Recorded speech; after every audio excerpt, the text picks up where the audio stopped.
we've arrived at the Pyramids of Giza. We're so excited to be exploring around the outside of the pyramids. So let's see what this episode of Dirt Road Traveler has in store.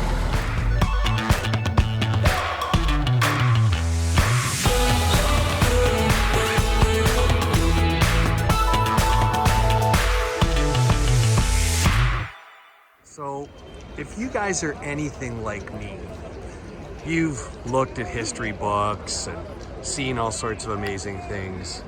You would never have the perspective, though, of what 138 meters high of pyramid would look like until you get here. It's absolutely astonishing. So one of the cool things that we wanted to do was actually walk up some of the steps along the side of this Great Pyramid. Another thing that we learned while we were getting our introduction about the pyramid is that it took over 20 years to build this pyramid. Pretty spectacular. And there's our friends from Germany who are part of our tour.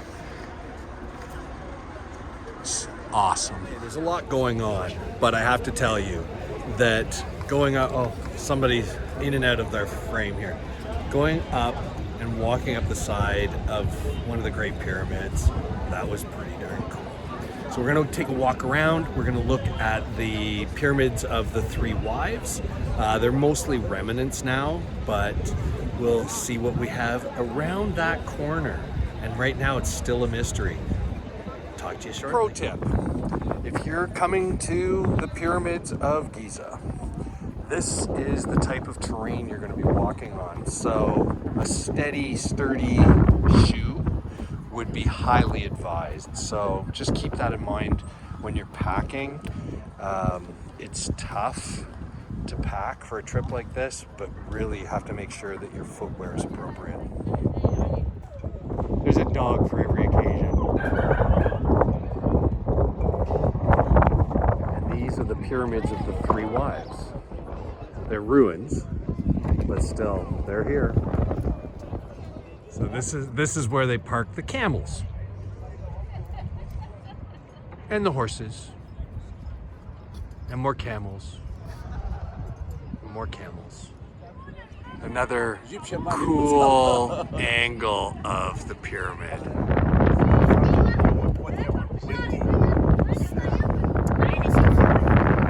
Okay, color me crazy, but we've decided we are going for a camel ride.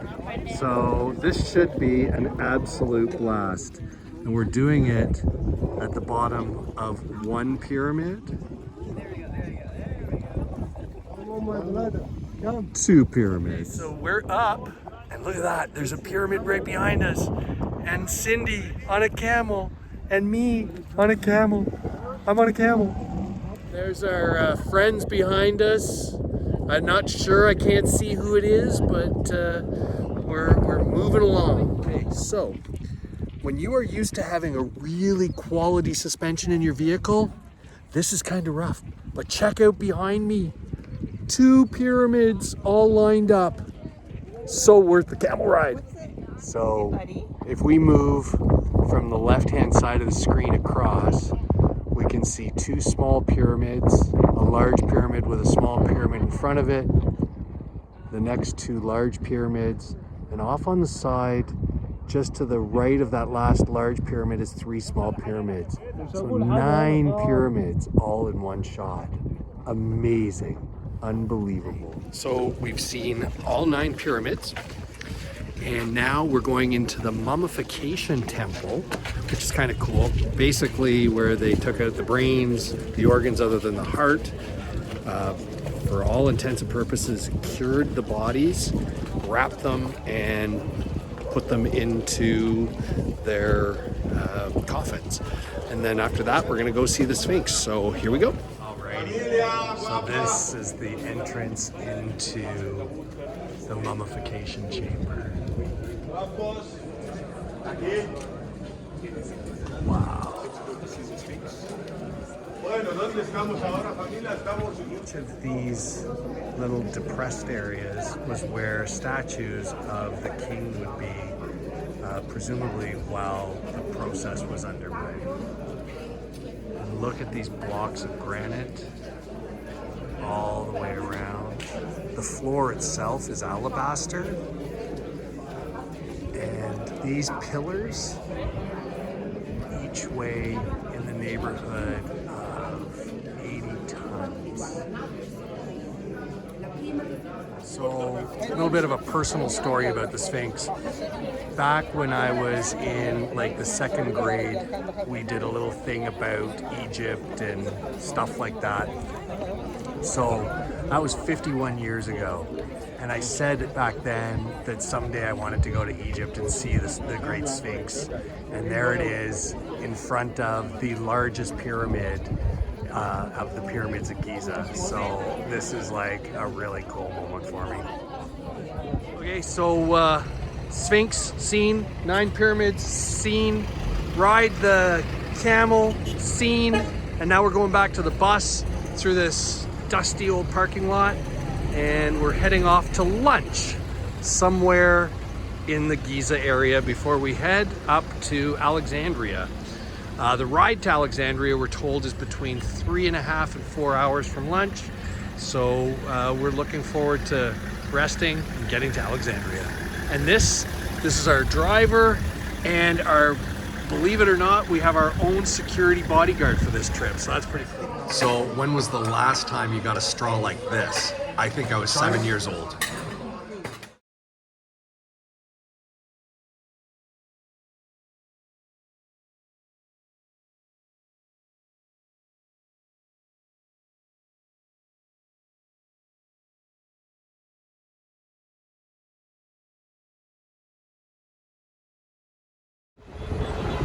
Well, after a 3.5 hour drive from Giza, we've arrived at the hotel that G Adventures chose here in Alexandria, which is the Metropol Hotel.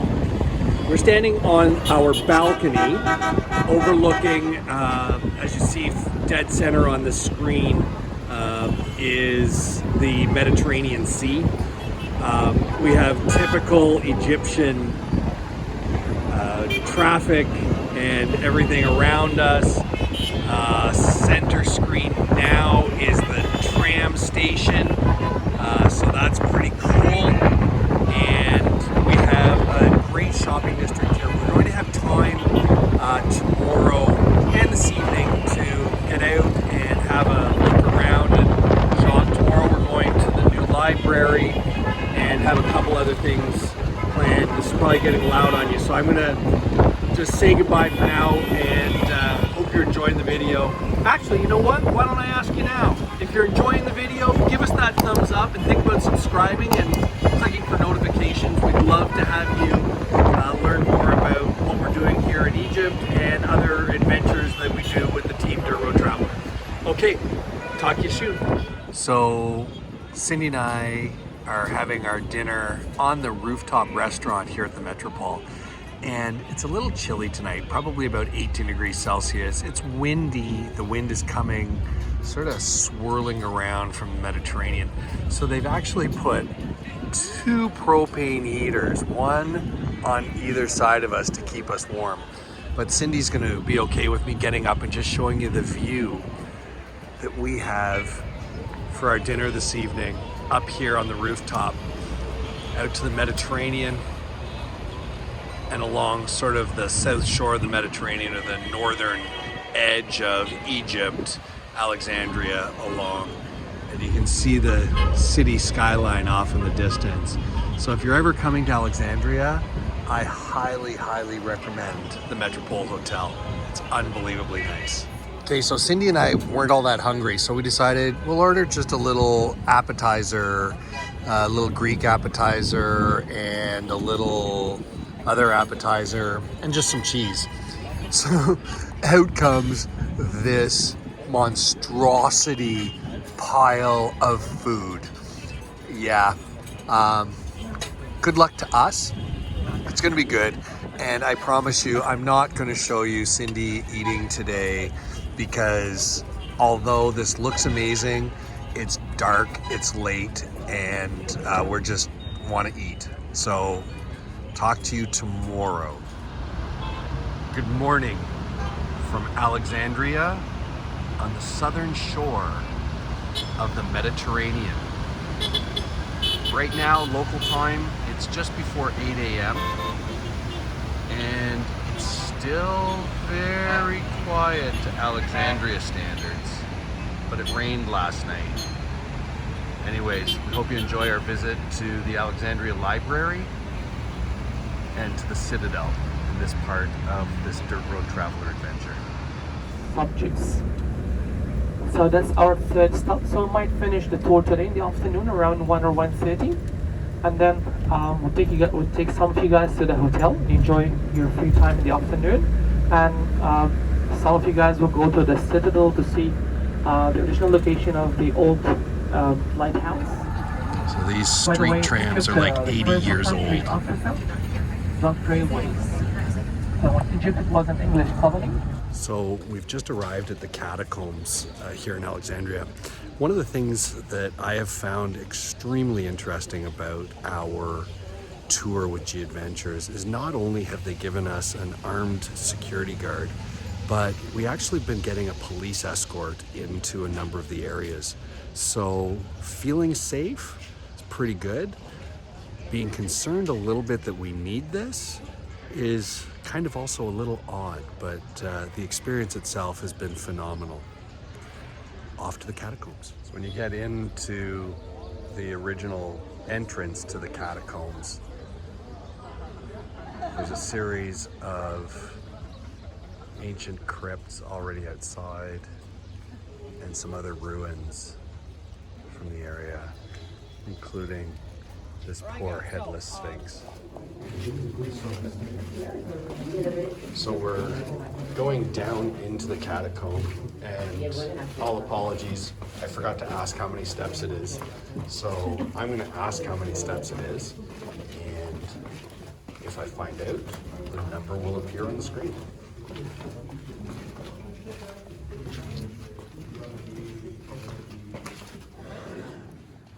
Through the shafts in the past, they could just drag the bodies, like wrap them with ropes or something, then pull them down. And through the tunnel here, this tunnel will take till on the walls. Also, when they pumped all the water out, and when they first opened this place, only like a couple of years ago, you couldn't see those holes. They were all like just a solid water, like this. So it'll be like a wall covering everything. And this particular carvings is on both sides. This is walking through the catacombs. I find it's intriguing that in Rome, in the catacombs, you're not allowed to bring cameras or anything, recording devices inside. Yet here, we're absolutely free to take photographs, video, to be able to remember this and share. Here's a few more of the restoration pieces that were actually brought outside.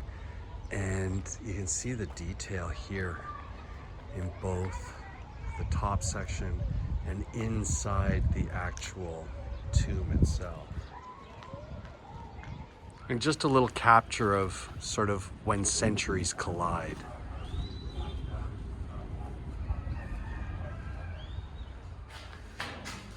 Here's another beautiful piece. Roman Emperor Diocletian, but it's well known as Pompeii's pillar. Do you guys know Pompey, the Roman commander? So they have some tradition say that maybe he was here or was killed here. Pompey was killed here.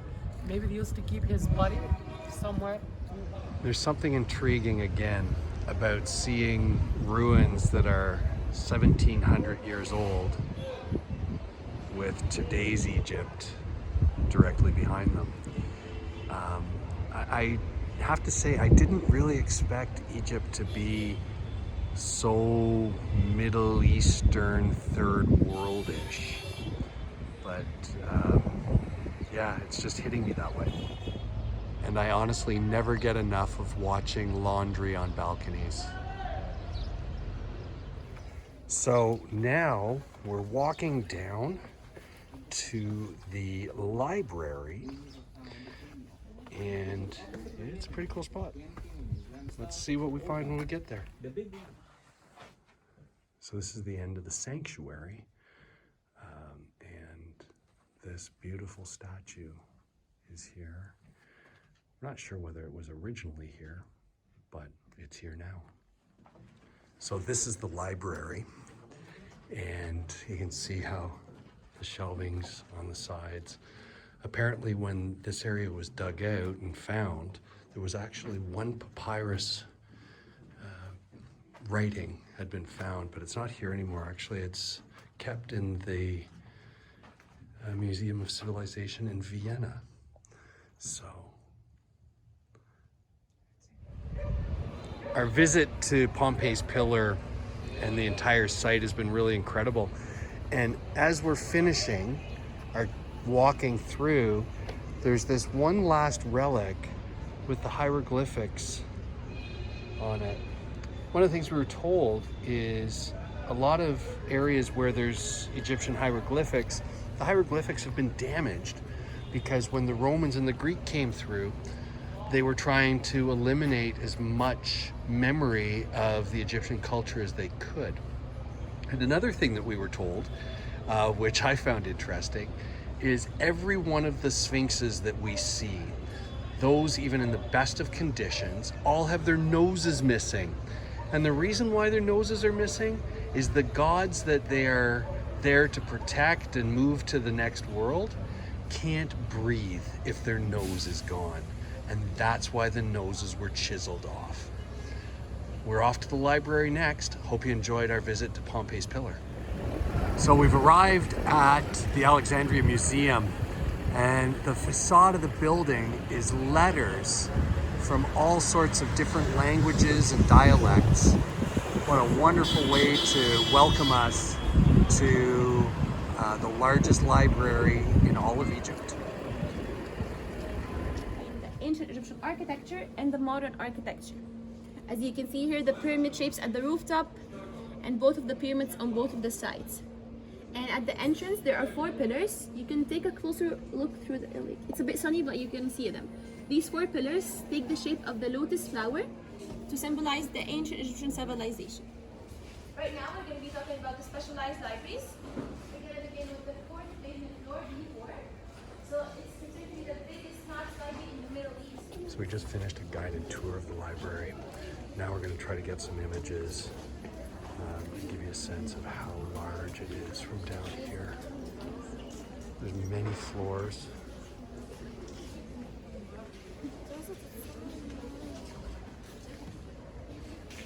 The building itself is built to house over 5 million books, along with other displays. If you have an opportunity to come to this museum, sorry, not museum, well, it is a museum in parts. This National Library is amazing. One last thing about the library itself is it has a wonderful display of printing equipment and plating equipment.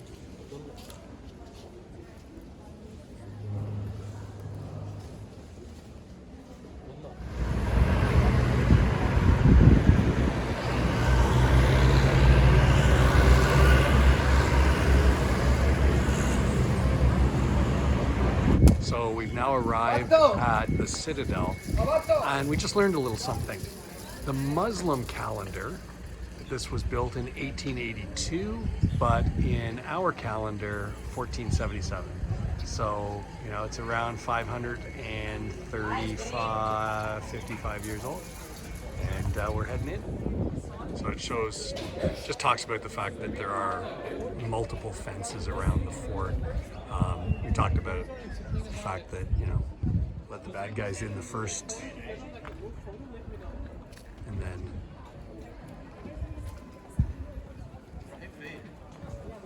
there's the fort itself. The original 600, floor. 700 years.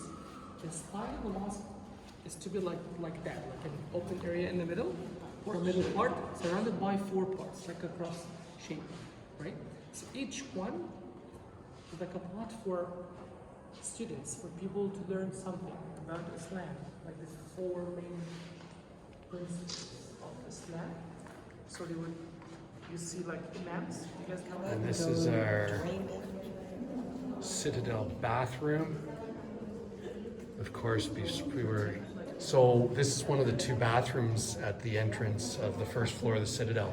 Clearly, this was before Thomas Crapper invented the toilet. So this is one of the soldier portals in the side wall of the Citadel. Of course, this is where the soldiers would be watching for bad guys coming.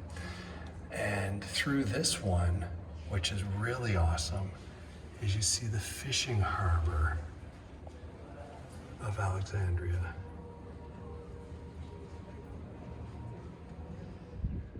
So the last thing I want to talk about being here at the Citadel is a great walk around the ramparts. It's gives you quite the view of Alexandria. Maybe a sunk fishing boat there. And although you won't be able to decipher this from the video, Cindy was able to point out our hotel from here along the shoreline, which would be, I guess, south of where we're staying. There's a little video of the dance. Cindy coined that phrase early on in our time here, but as you watch the cars weaving in and out through traffic, there are no lines on the road. The pedestrians still cross as they wish, where they wish, and yes, when they wish. There doesn't seem to be any rhyme or reason behind how any of it works, but apparently it does. Here we go in a different direction. The road is full of people. The cars have been green. They're just moving around. And it works somehow. I don't get it, but hey, this is Alexandria, and it's the way in Egypt.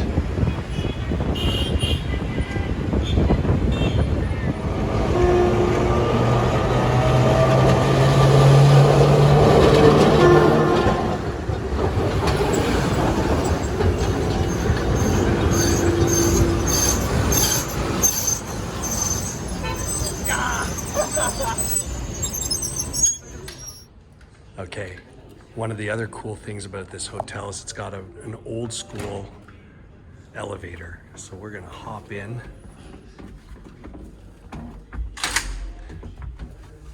And take a ride to the 4th floor.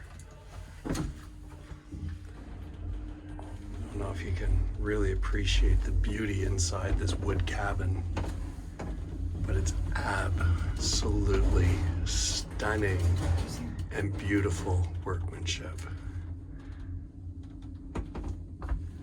And now that we're almost at our floor, Cindy's gonna pull open the doors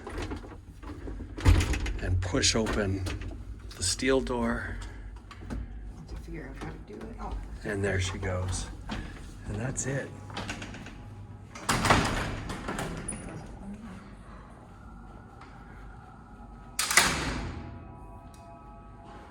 What a beautiful piece of equipment. This is at the Metropol Hotel in Alexandria, Egypt. You've heard of hiding in plain sight. Well, we've looked out our windows, stood on our balcony probably 10 times in the last 20 hours, because we've only been here for 20 hours.